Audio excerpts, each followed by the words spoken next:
नाजरीन अस्सलामु अलैकुम व आदाब। आप देख रहे हैं न्यूज़ 9 उर्दू शब्बीर वानी के साथ। नाजरीन, जैसा कि आप बखूबी वाकिफ हैं कि हम आए रोज इसी वक्त यानी 8 बजे कोई ना कोई मौजू लेकर आपकी खिदमत में हाजिर होते हैं। हस्बे मामूल आज भी हम आपकी खिदमत में एक नए मौजू के साथ हाजिर हुए हैं। नाजरीन, आज का हमारा मौजू काफी अहम है। उम्मीद करते हैं कि आप हमारी बात को मुकम्मल तौर सुनने के बाद अपनी राय से जरूर नवाजेंगे।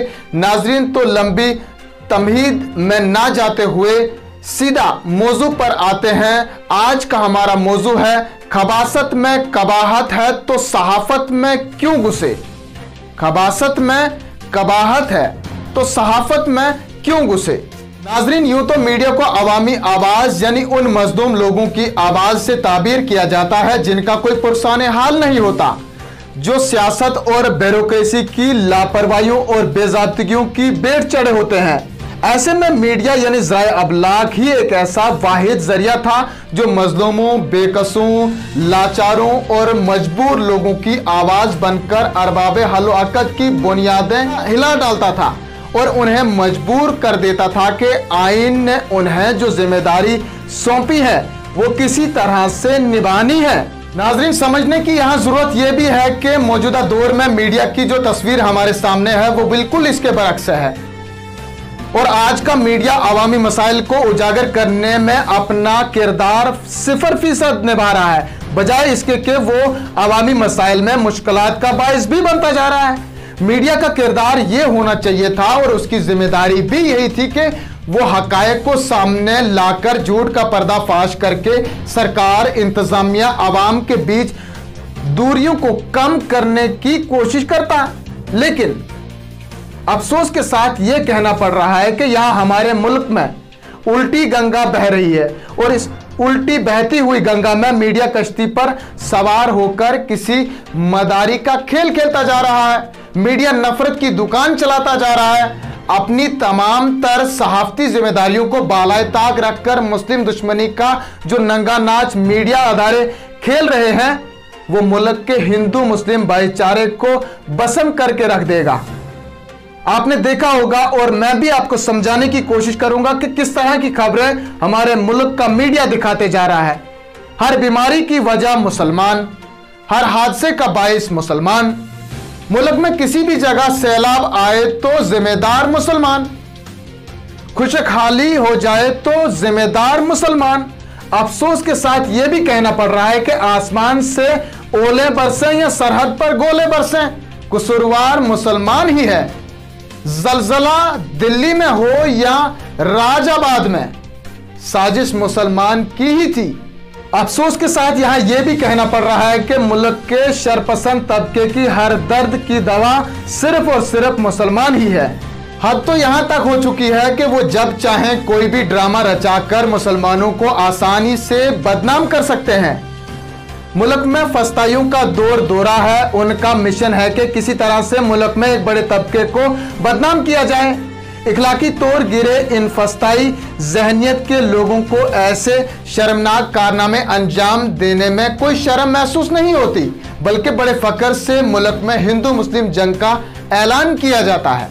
नाजरीन, इलेक्ट्रॉनिक मीडिया में तो इस जंग को छेड़ने की बेपनाह कोशिश की जा रही है। 2-4 एंकर स्टूडियो में बैठकर जिस तरह से गोली की जबान बोलते हैं, इससे साफ जाहिर होता है कि फस्तायत की गजा खाने वाले वो नाम नेहाद एंकर साहिबान किस कदर नफरत की दुकान खोलकर मुस्लिम दुश्मनी को परवान चढ़ा रहे हैं। अक्सर देखा गया है कि नफरत की इन दुकानों पर ग्राहकों की कतारें लगी होती हैं जिनका मिशन यही है कि किसी तरह से अकलियतों को दबाया जाए। नाजरीन, समझने की यहां जरूरत यह भी है कि इसी तरह की जहनियत अब प्रिंट मीडिया में भी परवान चढ़ते जा रही है। अब अखबारात पढ़ने के लिए कारी नहीं बल्कि ग्राहक की जरूरत है और ग्राहक अपनी मर्जी का सौदा खरीदता है।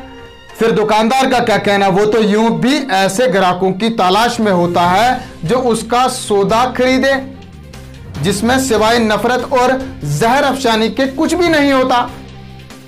यहां समझने की जरूरत यह भी है कि तबलीगी जमात के खिलाफ हुए मीडिया ट्रायल ऐलाने जंग नहीं तो और क्या है।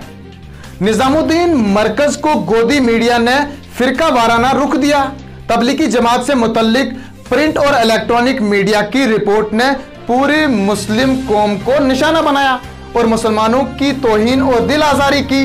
मीडिया के जरिए जो रवैया इख्तियार किया गया उससे मुसलमानों की आज़ादी और उनकी जिंदगी को खतरा लाहक है, जो दस्तूर दिए गए राइट टू लाइफ के बुनियादी हकूक के खिलाफ है।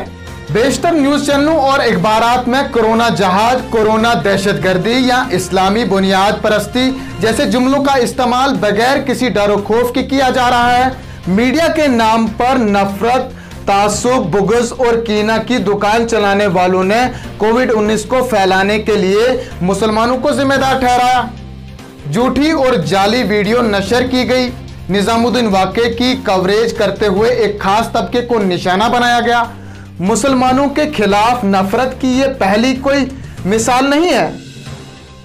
इधर गुज़श्ता रोज मरकज के ज़ेर इंतजाम जम्मू कश्मीर का एक मुकामी अंग्रेजी अखबार लगातार नफरत अंगेज कार्टून शाया कर रहा है, जिसमें मुसलमानों को कोरोना वायरस का जिम्मेदार बताया जा रहा है। समझने की जरूरत यहां यह भी है कि एक तरफ से सरकार बार बार यह कहती है कि नफरत फैलाने वालों के खिलाफ सख्ती से कार्रवाई अमल में लाई जाएगी, और अखबारात सरकार के इन हुक्मनामों को सफाई अव्वल पर जगह देते हैं, लेकिन वहीं इन अखबारों में मुसलमानों के खिलाफ नफरत का बीज बोया जा रहा है। अफसोस से यह कहना पड़ रहा है कि सरकार भी ऐसे अखबारात का कुछ नहीं बिगाड़ सकती, बल्कि ऐसा करने से उनके इश्तिहारात में मजीद इजाफा किया जा रहा है। वो खूब पैसा कमा रहे हैं। अखबारात की नफरत अंगेजियों और सरकार की मुजरिमाना खामोशी से यह साफ आया होता है कि मुसलमानों के खिलाफ नफरतों की फिजा कायम करना अब शायद मुबैना तौर पर सरकारी मिशन बन गया है। अगर ऐसा नहीं है तो फिर सरकार के उन हुक्मनामों का क्या हुआ जिनमें वो ये कहते थकती नहीं है कि नफरत अमेज मवाद शाया करने वाले किसी भी अखबार या फर्द को बख्शा नहीं जाएगा। मुसलसल मनफी रिपोर्टिंग करने के बाद अगर किसी को यह ख्याल है कि अमन का माहौल कायम होगा तो फिर यह अहमकानापन है, दीवानगी है, सुदाईपन है। जी हाँ नाजरीन, मैं तो ये कहूंगा कि ये पागलपन है।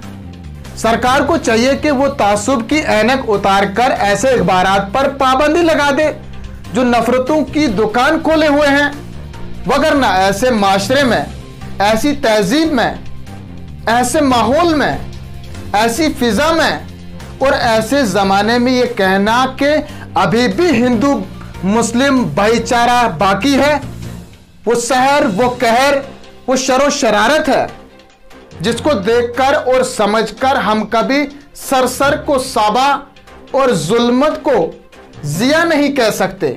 ऐसे इकबारी मालकान की हकीकत यही है कि वो आइन को अपने बाप की जागीर समझते हैं। गोदी मीडिया के सामने कानून की किताब की हैसियत पहली जमात के कायदे जैसी भी नहीं है। वो जिसकी चाहे पगड़ी उछाले, जिसकी चाहे इज्जत पामाल करें, वो चाहे तो अब्दुल अजीज को बुर्का पहना दें, वो चाहे तो अब्दुल रशीद को जुटला दें। इसीलिए इनकी दानिस्त में, इनकी राय में, इनके हसार में, इनके दायरे में और इनके लोगों पर बस यही भूत सवार है कि किसी तरह मुस्लिम तबके को अताब का शिकार बनाया जाए। नाजरीन, समझने की जरूरत यहां यह भी है कि अखबारात जो जहर माशरे में फैला रहे हैं वो सहाफत के नाम पर एक ऐसा स्याह धब्बा है जिसे किसी भी तरह धोया नहीं जा सकता। अखबारात के अलावा अफसोसनाक तौर पर कुछ ऐसे उसातिज़ा भी ये नफरत की दुकान खोल बैठे हैं। ऐसे उसातिज़ा का किसी तालीमी इदारे में बतौर मदारिस तैनात होना नस्ल नूह के लिए खतरे की घंटी है। जिस इंसान की जहनियत इस कदर फस्ताई और जहर आलूदा हो उसे उस्ताद बने रहने का कोई हक नहीं।